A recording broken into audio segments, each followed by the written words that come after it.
नमस्कार साथियों, साप्ताहिक सलाह में आपका हार्दिक स्वागत है। साथियों, सोयाबीन की खेती किए जाने वाले देश के कई क्षेत्रों में मानसून पहुंचने की खबर मिली है। यह भी जानकारी मिली है कि कुछ एक जिले में बोनी के लिए पर्याप्त वर्षा हो चुकी है और किसानों द्वारा बोनी भी की जा चुकी है, जबकि कुछ किसान अभी भी पर्याप्त वर्षा होने का इंतज़ार कर रहे हैं और इस सप्ताह में उनकी बोनी किए जाने की संभावना है। ऐसी स्थिति में हमारे जो सोयाबीन किसानों को क्या किया जाना चाहिए, इसके बारे में मैं आपकी आज की साप्ताहिक सलाह में आपसे जानकारी दूंगा। साथियों, जैसा कि ये जून महीने का अंतिम सप्ताह है, सोयाबीन की बोनी के लिए बहुत ही उपयुक्त समय है, लेकिन ये देखें कि आपके क्षेत्र में पर्याप्त वर्षा हो, 100 मिलीमीटर वर्षा, तभी इसकी बोनी करें।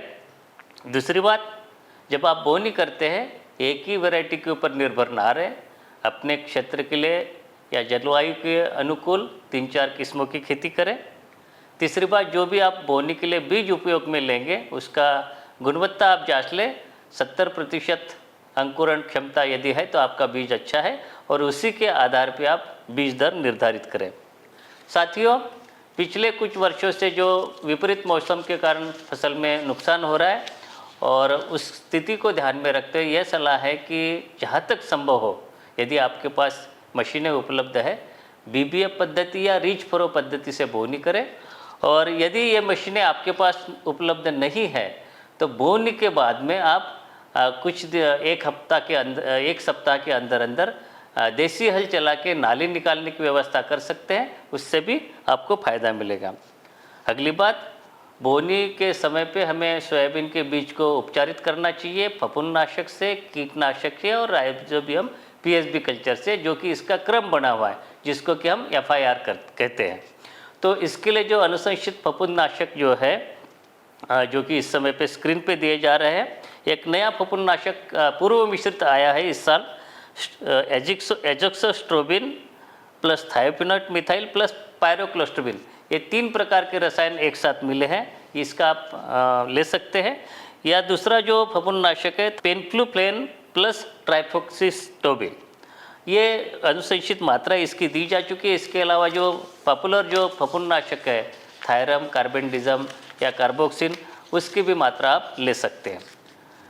फफूंदनाशक से बीज उपचारित करने के बाद में तुरंत आपको कीटनाशक से बीज उपचारित करना चाहिए, खासतौर से तना मक्खी और दूसरे जो कीड़े होते हैं उसको ध्यान में रखते हुए। तो उसके लिए जो कीटनाशक है थायोमिथाक्सम 30 FS 10 मिलीलीटर प्रति किलोग्राम बीज, या इमिडाक्लोप्रिड है जो कि 1.25 मिलीलीटर प्रति किलोग्राम बीज के हिसाब से इसको उपचारित करें। अभी तक आपने देखा कि फफूंदनाशक और कीटनाशक से उपचारित किया है और उसके तुरंत बाद आपको राइजोबियम और पीएसबी कल्चर से भी बीज को उपचारित करना चाहिए। और 2 प्रकार के इसमें कल्चर आते हैं, ब्रैडिराइजोबियम जापोनिकम और दूसरा जो आता है पीएसएम कल्चर। तो दोनों की 5-5 ग्राम मात्रा लेनी है प्रति किलोग्राम बीज के हिसाब से, और बोनी के तुरंत पहले इसको उपचारित किया जाना चाहिए और उसके बाद में उसकी बोनी करें। जब आप बोनी करेंगे उस समय पे जो खाद की मात्रा, उर्वरक की मात्रा उसी समय पे डालनी है। एक बार बोनी हो जाने के बाद में किसी भी प्रकार के उर्वरक का प्रयोग इसमें अच्छा नहीं है, जिससे आपको कोई लाभ नहीं मिलेगा। और इसकी जो मात्राएँ है या 3 कॉम्बिनेशन है वो मैं आपको इस बार बता रहा हूँ, जो कि इसकी पोषक तत्वों की जो अनुशंसित मात्रा है 25, 60, 40, 20 किलोग्राम NPKs प्रति हेक्टर ये मात्रा है। और इसकी पूर्ति हम जो कर सकते हैं, पहला कॉम्बिनेशन ये है 56 किलोग्राम यूरिया और 375 किलोग्राम सुपर फास्फेट और उसके साथ साथ 67 किलोग्राम म्यूरेट ऑफ पोटाश। ये पहला कॉम्बिनेशन हो गया, इससे आप पूर्ति कर सकते हैं। अगर ये नहीं करना है तो डीएपी का इस्तेमाल करने के साथ साथ जो डीएपी की मात्रा है 125 किलोग्राम प्रति हेक्टर और 67 किलोग्राम अलग से आपको म्यूरेट ऑफ पोटाश इसमें मिलाना पड़ेगा। और इसके साथ साथ सल्फर की पूर्ति के लिए जो 25 किलोग्राम बेंटोनेट सल्फर की मात्रा आपको अप्लाई करनी पड़ेगी। अगर ये दोनों कॉम्बिनेशन आपको नहीं डालना, और तीसरा एक मिश्रित उर्वरक की एक कैटेगरी आती है, इसमें आजकल बाज़ार में मिलता है 12, 32, 16, इसकी मात्रा प्रति हेक्टर 200 किलोग्राम लगेगी, लेकिन उसके साथ में 25 किलोग्राम बेंटोनेट सल्फर आपको मिलाना पड़ेगा। बोनी के समय पे आप ध्यान रखें कि बीज दर है 65 से 70 किलोग्राम प्रति हेक्टर रखें। 10 सेंटीमीटर जो पौधों के बीच में की दूरी रखें और जो बीज की जो गहराई हो 2 से 3 सेंटीमीटर। जब आप बोनी कर लेंगे उसके तुरंत बाद यदि आप चाहते हैं कि खरपतवार नाशक के प्रयोग के लिए प्री इमर्जेंस हर्बिसाइड यानी कि बोनी के तुरंत बाद वाले उपयोगी हर्बिसाइड का प्रयोग करना है, तो बोनी के तुरंत बाद या 3 दिन के अंदर अंदर, या हम ये कह सकते कि सोयाबीन के बीजांकुर जमीन में बाहर निकलने से पहले पहले प्री इमर्जेंस हर्बिसाइड का प्रयोग कर देना चाहिए।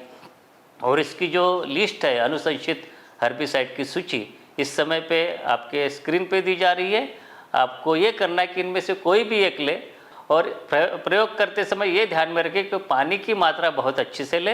यदि आप नैपसैक स्प्रेयर से अगर करते हैं खरपतवार नाशक का प्रयोग तो 450 लीटर प्रति हेक्टर पानी में अनुशंसित मात्रा मिला है खरपतवार नाशक की, या अगर पावर स्प्रेयर से करते हैं तो 120 लीटर प्रति हेक्टर के हिसाब से पानी की मात्रा आपको 1 हेक्टर क्षेत्र के लिए मिलानी पड़ेगी। तो ये थी इस सप्ताह की साप्ताहिक सलाह। मिलते हैं अगले सप्ताह में, तब तक के लिए नमस्कार।